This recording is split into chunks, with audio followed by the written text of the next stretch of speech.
So my dad worked in sales and engineering for an automotive company and has ever since I've been little. So I spent a lot of time at his company just hanging around sometimes when I got off of school or something like that. And when I was in high school, I started working summers out there as an intern. And I really liked engineering. I liked how they had to troubleshoot, how they had to deal with process lines, work with operators, all sorts of things like that. But I knew I didn't want to do it in automotive. So when I was graduating high school and I was looking at majors that I could go into, I was really good at math. I was really good at chemistry. I liked what I heard when I went to engineering day at UTK about chemical engineering, so I chose that. It turned out to be really, really great for me. And the more that I've learned about it, the more that I've done, the more exposure I've gotten in internships and research, I'm glad I made that choice.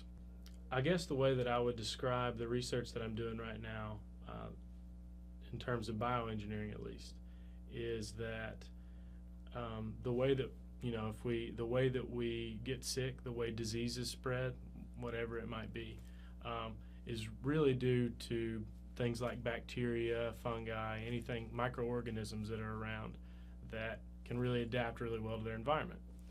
And we don't, most of the time, don't really know why they're so good at adapting to their environment.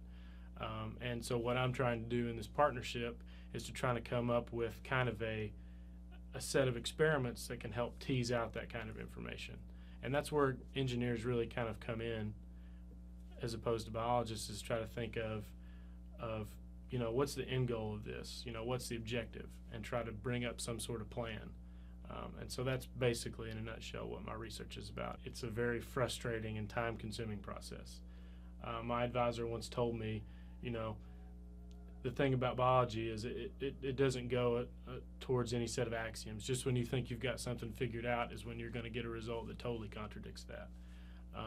And I think what helped me get through that was having the right mentors and the right support group. So, we talked about how my family was always there to support me. For me, I got my first C in organic chemistry 1, and that was kind of like I hit a wall, and my dad told me everybody hits a wall in college at some point, because up to that point, maybe you didn't feel challenged enough, so you started to slack off a little bit. You thought, hey, I can get over any hump they throw at me, and then eventually there's that one that you can't leap.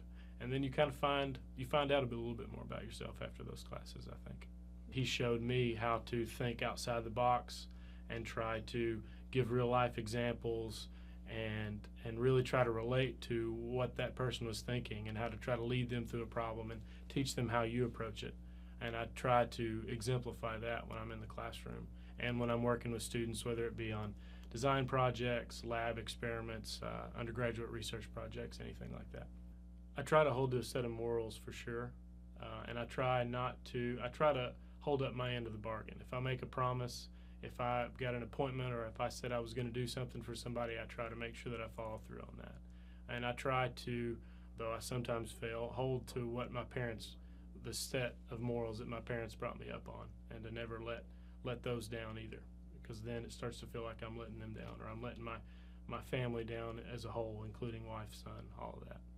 I know it might sound kind of cheesy, but that you can accomplish anything that you set your mind to, and that your career is totally up to you, right? Especially as a freshman, sophomore, even a junior, don't be afraid to think about changing your major or taking classes in a totally different field. It might come to benefit you later, right? You're much better off to spend an extra year in school learning who you are and what you want to be and what you want to do with your life than you are to be 10 years into a career that you hate and you don't want to be any part of. So definitely don't feel afraid to challenge yourself. Don't let anybody tell you that you're not capable of a certain field, or that you're never going to have any kind of success in that. If you feel that that's your passion, that's what you want to be devoted to, you will find some way to contribute to it and push it forward and be an effective person in that field.